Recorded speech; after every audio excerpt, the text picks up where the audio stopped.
नमस्कार दोस्तों। कहानी कलश में आपका हार्दिक अभिनंदन है।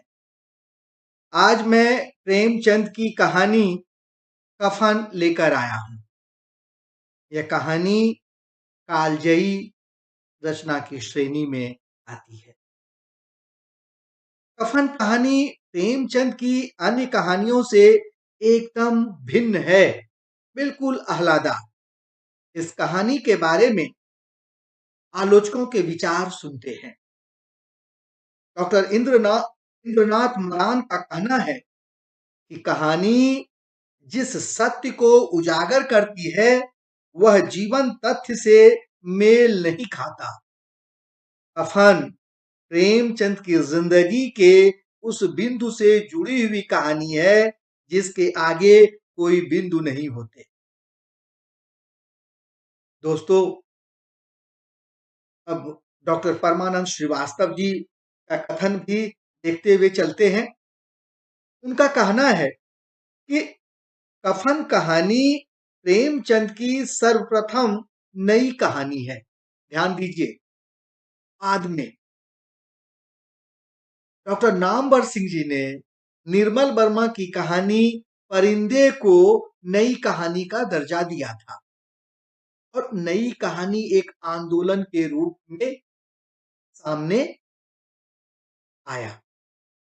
यहाँ पर परमानंद श्रीवास्तव जी कफन को नई कहानी की पहली कहानी मानते हैं। उनका और आगे क्या कहना है सुनते हैं। वह पूर्णतः आधुनिक है क्योंकि उसमें न तो प्रेमचंद का जाना पहचाना आदर्शोन्मुख यथार्थवाद है, न कथानक संबंधी पूर्ववर्ती धारणा है, न गढ़े गढ़ाए इंस्ट्रूमेंटल जैसे पात्र हैं, न कोई परिणति है, न चरम सीमा है, न छिछली भावुकता है, न अतिरंजना है और न कोई सीधा संप्रेष वस्तु। वह लेखक के बदले हुए दृष्टिकोण और कहानी की बदली हुई संरचना का ठोस उदाहरण है। इस कफन कहानी के बारे में है। यही बात कफन और कफन जैसे अन्य कहानियां जो हैं, जैसे पूस की रात है, इसे भी इस तरह की कहानियों में शामिल कर सकते हैं। देखिए, इन आलोचकों के विचारों पर बहस हो सकती है। इसमें दो मत नहीं है, दो राय नहीं है।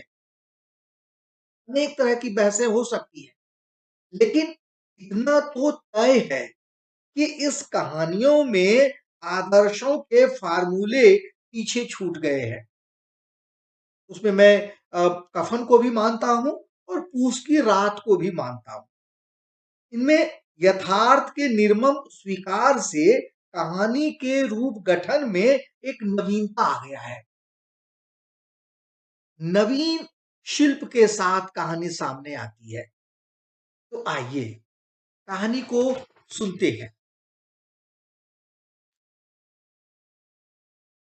अब कहानी का शीर्षक है कफन और लेखक हैं प्रेमचंद।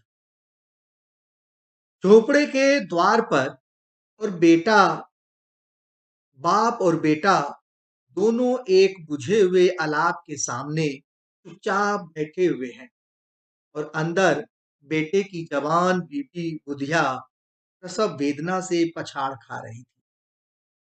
रह रह कर उसके मुंह से ऐसी दिल हिला देने वाली आवाज निकलती थी कि दोनों कलेजा थाम लेते थे। जाड़े की रात थी, प्रकृति सन्नाटे में डूबी हुई, सारा गांव अंधकार में लय हो गया था।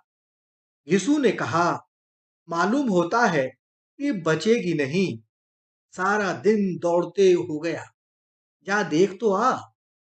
माधव चिढ़कर बोला, मरना ही है तो जल्दी मर क्यों नहीं जाती, देख कर क्या करूं। तू बड़ा बेदर्द है बे। साल भर जिसके साथ सुख चैन से रहा, उसी के साथ इतनी बेवफाई। तो मुझसे तो उसका तड़पना और हाथ पांव पटकना नहीं देखा जाता। मारों का कुनबा था और सारे गांव में बदनाम।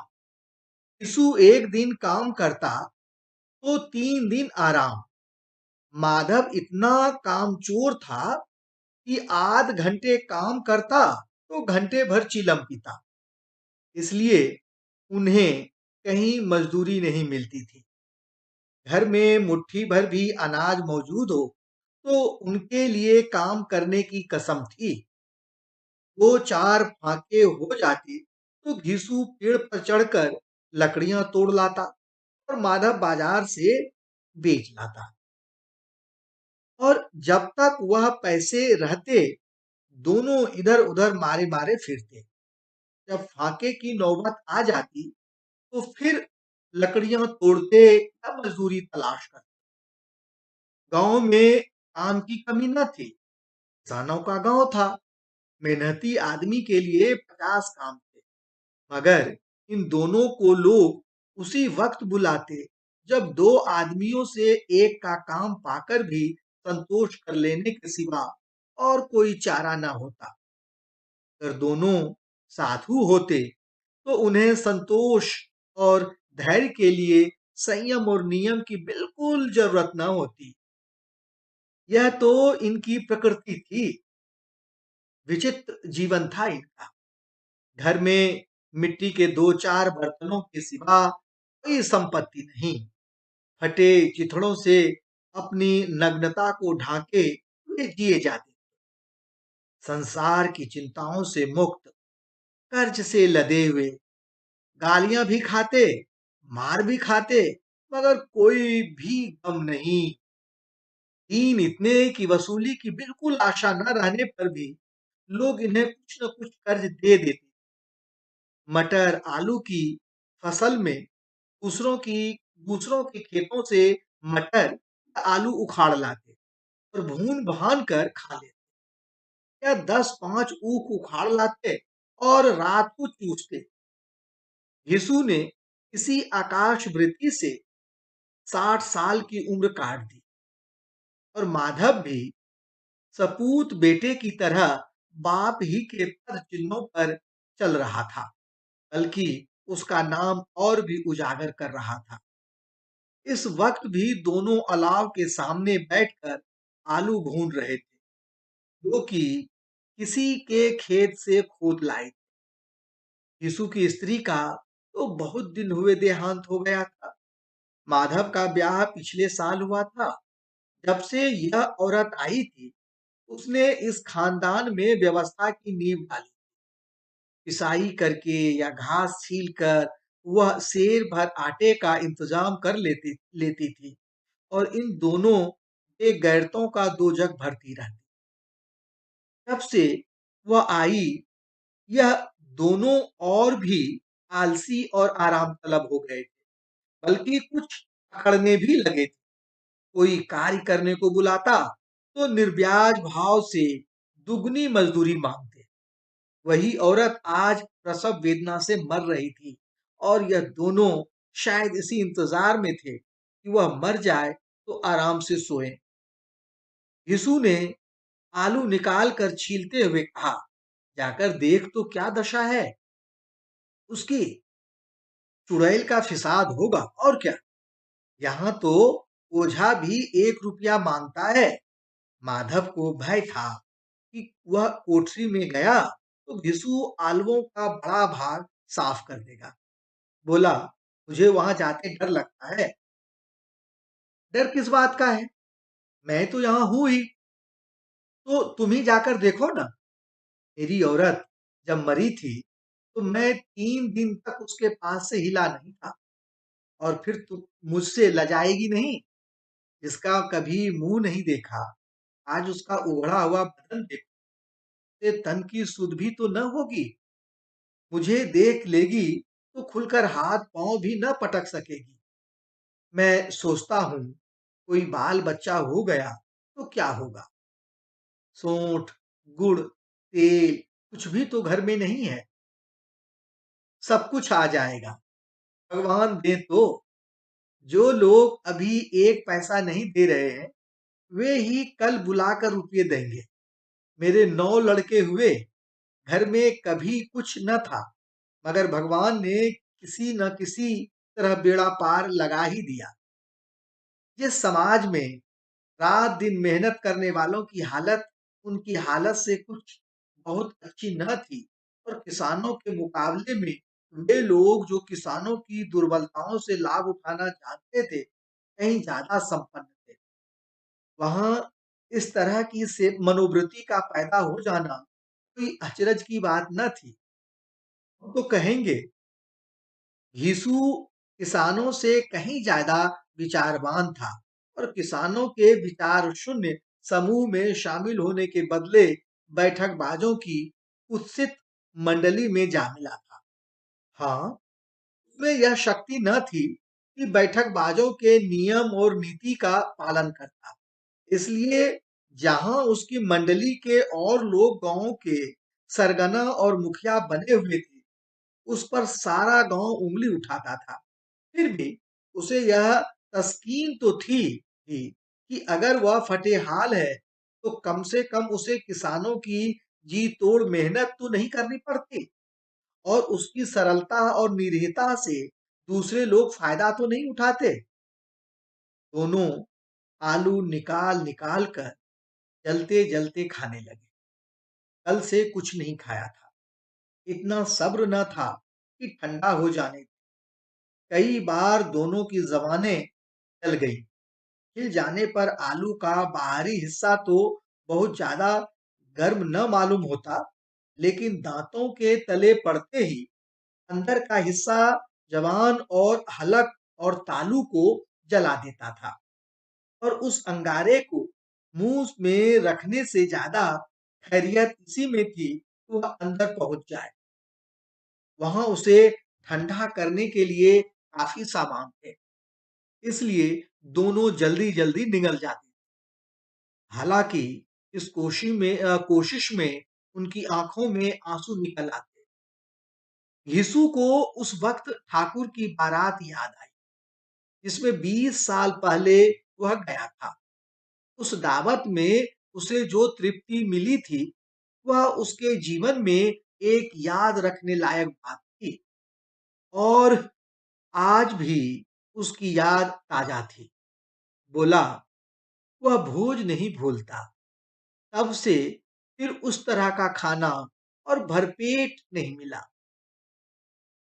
लड़की वालों ने सबको भरपेट पूड़ियां खिलाई थी, सबको, छोटे बड़े सब ने पूड़ियां खाई, और असली घी की चटनी, रायता, 3 तरह के सूखे साग, एक रसेदार तरकारी, दही, चटनी, मिठाई। अब क्या बताऊं कि उस भोज में क्या स्वाद मिला। कोई रोक टोक नहीं थी, जो चीज चाहो मांगो और जितना चाहो खाओ। लोगों ने ऐसा खाया, ऐसा खाया, किसी से पानी न पिया गया। मगर परोसने वाले हैं कि पत्तल में गर्म गर्म गोल गोल सुवासित कचौड़ियां डाले देते थे। मना करते हैं कि नहीं चाहिए, पत्तल पर हाथ रोके हुए, मगर वह है कि दिए जाते हैं। और जब मुंह धो लिया तो पान इलायची भी मिली, मगर मुझ पान लेने की कहाँ सुध थी। खड़ा न हुआ जाता था, चटपट जाकर अपने कंबल पर लेट गया। ऐसा दिल दरियाव था वह ठाकुर। माधव ने इन पदार्थों का मन ही मन मजा लेते हुए कहा, अब हमें कोई भोज नहीं खिलाता, अब कोई क्या खिलाएगा। और जमाना दूसरा था, अब तो सबको किफायत सूझती है। शादी ब्याह में मत खर्च करो, क्रियाकर्म में मत खर्च करो। पूछो, गरीबों का माल बटोर बटोर कर कहाँ रखोगे। बटोरने में तो कमी नहीं है। हाँ, खर्च में किफायत सूझती है। तुमने एक 20 पूड़ियां खाई होंगी, 20 से ज्यादा खाई थी। मैं 50 खा जाता, 50 से कम मैंने न खाई होंगी। अच्छा पट्टा था, तू तो मेरा आधा भी नहीं है। आलू खाकर दोनों ने पानी पिया, और तालाब के सामने अपनी धोतियां ओढ़कर पांव पेट में डाले सो रहे। जैसे दो बड़े-बड़े अजगर तेंदुलियां मारे पड़े हों और बुधिया अभी तक कराह रही थी। सवेरे माधव ने कोठरी में जाकर देखा तो उसकी स्त्री ठंडी हो गई थी। उसके मुंह पर मक्खियां भिनक रही थी। पथराई हुई आंखें ऊपर टंगी हुई थी। सारी देह धूल से लथपथ हो रही थी। उसके पेट में बच्चा मर गया था। माधव भागा हुआ घीसू के पास आया। फिर दोनों जोर जोर से हाय हाय करने और छाती पीटने लगे। पड़ोस वालों ने यह रोना धोना सुना तो दौड़े आए और पुरानी मर्यादा के अनुसार इन अभागों को समझाने लगे। मगर ज्यादा रोने पीटने का अवसर न था। कफन की और लकड़ी की फिक्र करनी थी। घर में तो पैसा इस तरह गायब था जैसे चील के घोंसले में मांस। बाप बेटे रोते हुए गांव के जमींदार के पास गए। वह इन दोनों की सूरत से नफरत करते थे। कई बार इन्हें अपने हाथों पीट चुके थे। चोरी करने के लिए वादे पर काम पर न आने के लिए पूछा, क्या है बे विश्वा, रोता क्यों है? अब तो तू कहीं दिखाई भी नहीं देता। मालूम होता है इस गांव में रहना नहीं चाहता। यीशु ने जमीन पर सिर रखकर आंखों में आंसू भरे हुए कहा, सरकार, बड़ी विपत्ति में हूँ। माधव की घरवाली रात को गुजर गई। रात भर तड़पती रही सरकार। हम दोनों उसके सिरहाने बैठे रहे। दवा दारू जो कुछ हो सका सब कुछ किया। खुदा हम उन्हें दगा दे गई। अब कोई एक रोटी देने वाला भी नहीं रहा सर मालिक। तबाह हो गए। घर उजड़ गया। आपका गुलाम हूँ। अब आपके सिवा कौन उसकी मिट्टी पार लगाएगा? हमारे हाथ में तो जो कुछ था सब तो दवा दारू में उठ गया। सरकार ही की दया होगी तो उसकी मिट्टी उठेगी। आपके सिवा किसके द्वार पर जाऊं? जमींदार साहब दयालु थे मगर घीसू पर दया करना काले कंबल पर रंग चढ़ाना था। में तो आया कह दे, चल दूर हो यहां से। यों तो बुलाने से भी नहीं आता। आज जब गरज पड़ी तो आकर खुशामद कर रहा है। हरामखोर कहीं का, बदमाश। लेकिन यह क्रोध या दंड का अवसर न था। ही में उड़ते हुए 2 रुपये निकालकर फेंक, मगर सांत्वना का एक शब्द भी मुंह से न निकला। उसकी तरफ ताका नहीं, जैसे सिर का बोझ उतारा हो। जब जमींदार साहब ने 2 रुपये दिए तो गांव के बनिए महाजनों को इनकार का साहस कैसे होता? यीशु जमींदार के नाम का ढिंढोरा भी पीटना जानता था। किसी ने 2 आने दिए, किसी ने 4 आने। 1 घंटे में यीशु के पास 5 रुपये की अच्छी रकम जमा हो गई। कहीं से अनाज मिल गया, कहीं से लकड़ी और दोपहर को घीसू और माधव बाजार से कफन लाने चले। इधर लोग बांस वांस काटने लगे। गांव की नर्मदिल स्त्रियां आ आकर लाश को देखती और उसकी बेकसी पर दो बूंद आंसू गिराकर चली जाती। बाजार में पहुंचकर घीसू बोला, लकड़ी तो उसे जलाने भर को मिल गई। क्यों माधव? माधव बोला, हाँ, लकड़ी तो बहुत है और कफन चाहिए तो चलो कोई हल्का सा कफन ले ले। हाँ और क्या, लाश उठते उठते रात हो जाएगी। रात को कफन कौन देखता है? ऐसा बुरा रिवाज है कि जिसे जीते जी तन ढकने को चिथड़ा भी न मिले उसे मरने पर नया कफन चाहिए। कफन लाश के साथ ही तो जल जाता है और क्या रखा रहता है। यही 5 रुपये पहले मिलते तो कुछ दवा दारू कर लेते। दोनों एक दूसरे के मन की बात आड़ रहे थे। बाजार में इधर उधर घूमते रहे। कभी इस बाजाज की दुकान पर गए तो कभी उसकी दुकान पर।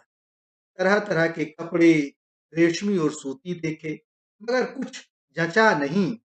यहाँ तक कि शाम हो गई तब दोनों न जाने किस दैवी प्रेरणा से एक मधुशाला के सामने आ पहुंचे और जैसे किसी पूर्व निश्चित अवस्था से अंदर चले गए। यहाँ जरा देर तक दोनों असमंजस में खड़े रहे। फिर घिसू ने गद्दी के सामने जाकर कहा, "बाबू जी, एक बोतल हमें भी देना।" इसके बाद कुछ चिखौना आया, तली हुई मछलियां आईं और दोनों बरामदे में बैठकर शांतिपूर्वक पीने लगे। कई कुज्जियां ताबड़तोड़ पीने के बाद दोनों गरूर में आ गए। यीशु बोला, कफन लगाने से क्या मिलता है? आखिर जल ही तो जाता, कुछ बहू के साथ तो न जाता। माधव आसमान की तरफ देखकर बोला, मानो देवताओं को अपनी निष्पापता का साक्षी बना रहा हो। दुनिया का दस्तूर है, नहीं लोग बाभनों को हजारों रुपये क्यों देते? कौन देखता है परलोक मिलता है या नहीं? बड़े आदमियों के पास धन है, फूकें। हमारे पास फूकने को क्या है? लेकिन लोगों को जवाब क्या दोगे? लोग पूछेंगे, नहीं, कफन कहाँ है? घींसू हंसा। अबे कह देंगे कि रुपये कमर से खिसक गए, बहुत ढूंढा, मिले नहीं। लोगों को विश्वास तो न आएगा, लेकिन फिर वही रुपये देंगे। माधव भी हंसा इस अनपेक्षित सौभाग्य पर। बोला, बड़ी अच्छी थी बेचारी, मरी तो खूब खिला पिलाकर। आधी बोतल से ज्यादा उड़ गई। यीशु ने 2 सेर पूड़ियां मंगाई, चटनी, अचार, कलेजियां। शराब खाने के सामने ही दुकान थी। माधव लपक कर 2 पत्तलों में सारे सामान ले आया। पूरा 1.5 रुपया खर्च हो गया। सिर्फ थोड़े से पैसे बच रहे। दोनों इस वक्त शान से बैठे वे पूड़ियां खा रहे, जैसे जंगल में कोई शेर शिकार उड़ा रहा हो। न जवाबदेही का शौक था, न बदनामी की फिक्र। इन भावनाओं को उन्होंने बहुत पहले ही जीत लिया था। यीशु दार्शनिक भाव से बोला, हमारी आत्मा प्रसन्न हो रही है, तो क्या उसे पुण्य न होगा? माधव ने श्रद्धा से सिर झुकाकर तस्दीक की, जरूर से जरूर होगा। भगवान, तुम अंतर्यामी हो, उसे बैकुंठ ले जाना। हम दोनों हृदय से आशीर्वाद दे रहे हैं। आज जो भोजन मिला वह कभी उम्र भर न मिला था। एक क्षण के बाद माधव के मन में एक शंका जागी। बोला, क्यों दादा, हम लोग भी तो एक न एक दिन वहां जाएंगे ही। यीशु ने इस भोले भाले सवाल का उत्तर न दिया। वह परलोक की बात सोचकर आनंद में बाधा न डालना चाहता। तो वहां वह हम लोगों से पूछे कि तुमने हमें कफन क्यों नहीं दिया, तो क्या कहेंगे? कहेंगे तुम्हारा सिर। पूछेगी तो जरूर, तू कैसे जानता है उसे कफन न मिलेगा? तू मुझे ऐसा गधा समझता है? क्या 60 साल दुनिया में घास खोदता रहा हूं, उसको कफन मिलेगा और इससे बहुत अच्छा मिलेगा। माधव को विश्वास न आया। बोला, कौन देगा? रुपये तो तुमने चट कर दिए। वह तो मुझसे पूछेगी। उसकी मांग में तो सिंदूर मैंने डाला था। यीशु गर्म होकर बोला, मैं कहता हूं उसे कफन मिलेगा, तू मानता क्यों नहीं? कौन देगा, बताते क्यों नहीं? वही लोग देंगे जिन्होंने अब की दिया। हाँ, अब की रुपये हमारे हाथ में आए। ज्यो ज्यो अंधेरा बढ़ता था और सितारों की चमक तेज होती थी, मधुशाला की रौनक भी बढ़ती जाती थी। कोई गाता था, कोई डींग मारता, कोई अपने संगी के गले में लिपट जाता, कोई अपने दोस्त के मुंह में कुल्हड़ लगाए देता था। वहां के वातावरण में सरूर था, हवा में नशा। कितने तो यहाँ आकर एक चुल्लू में मस्त हो जाते थे। शराब से ज्यादा यहाँ की हवा उन पर नशा करती थी। जीवन की बाधाएं यहाँ खींच लाती थी और कुछ देर के लिए वे यह भूल जाते थे कि वे जीते हैं या मरते हैं, या न जीते हैं न मरते हैं। और यह दोनों बाप बेटे अब भी मजे ले लेकर चुस्कियां ले रहे थे। सबकी निगाहें इनकी ओर जमी हुई। दोनों कितने भाग्य के बली हैं। पूरी बोतल बीच में है। भरपेट खाकर माधव ने बची हुई पूड़ियां पत्तल उठाकर एक भिखारी को दे दिया, जो खड़ा इनकी ओर भूखी आंखों से देख रहा था। और देने के गौरव, आनंद और उल्लास का अपने जीवन में पहली बार अनुभव किया। यीशु ने कहा, ले जा, खूब खा और आशीर्वाद दे। जिसकी कमाई है वह तो मर गई, मगर तेरा आशीर्वाद उसे जरूर पहुंचेगा।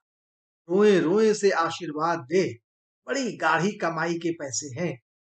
माधव ने फिर आसमान की तरफ देख कर कहा, और बैकुंठ में जाएगी दादा, बैकुंठ की रानी बनेगी। यीशु खड़ा हो गया और जैसे उल्लास की लहरों में तैरता हुआ बोला, हाँ बेटा, बैकुंठ में जाएगी। किसी को सताया नहीं, किसी को दबाया नहीं। मरते मरते हमारी जिंदगी की सबसे बड़ी लालसा पूरी कर गई। वह न बैकुंठ जाएगी तो क्या ये मोटे मोटे लोग जाएंगे, जो गरीबों को दोनों हाथों से लूटते हैं और अपने पाप को धोने के लिए गंगा में नहाते हैं और मंदिरों में जल चढ़ाते हैं। श्रद्धालुता का यह रंग तुरंत ही बदल गया। अस्थिरता नशे की खासियत है। दुख और निराशा का दौरा हुआ। माधव बोला, मगर दादा, बेचारी ने जिंदगी में बड़ा दुख भोगा, कितना दुख झेल कर मरी। वह आंखों पर हाथ रखकर रोने लगा, चीखें मार मार। यीशु ने समझाया, क्यों रोता है बेटा, खुश हो कि यह माया जाल से मुक्त हो गई, जंजाल से छूट गई। बड़ी भाग्यवान थी जो इतनी जल्दी माया मोह से बंधन तोड़ दिए। और दोनों खड़े होकर गाने लगे, ठगनी क्यों नैना झमकावे, ठगनी नैना क्यों झमकावे। पियक्कड़ों की आंखें इनकी ओर लगी हुई थी और यह दोनों अपने दिल में मस्त गाए जाते। फिर दोनों नाचने लगे, उछले भी, कूदे भी, गिरे भी, मटके भी, भाव भी बताए, अभिनय भी किए और आखिर नशे से मदमस्त होकर वहीं गिर पड़े। यीशु और माता समझाया, क्यों रोता है बेटा, खुश हो, वह माया जाल से मुक्त हो गई, जंजाल से छूट गई। बड़ी भाग्यवान थी तो इतनी जल्दी माया मोह से बंधन तोड़ दिए। और दोनों खड़े होकर गाने लगे, अग्नि क्यों नैना झमकावे, अग्नि नैना क्यों झमकावे। पियक्कड़ों की आंखें इनकी ओर लगी हुई थी और यह दोनों अपने दिल में मस्त गाए जाते थे। फिर दोनों नाचने लगे, उछले भी, कूदे भी, गिरे भी, मटके भी, भाव भी बताए, अभिनय भी किए और आखिर नशे से मदमस्त मदमस्त होकर वहीं गिर पड़े, वहीं बिल्कुल गिर पड़े। धन्यवाद।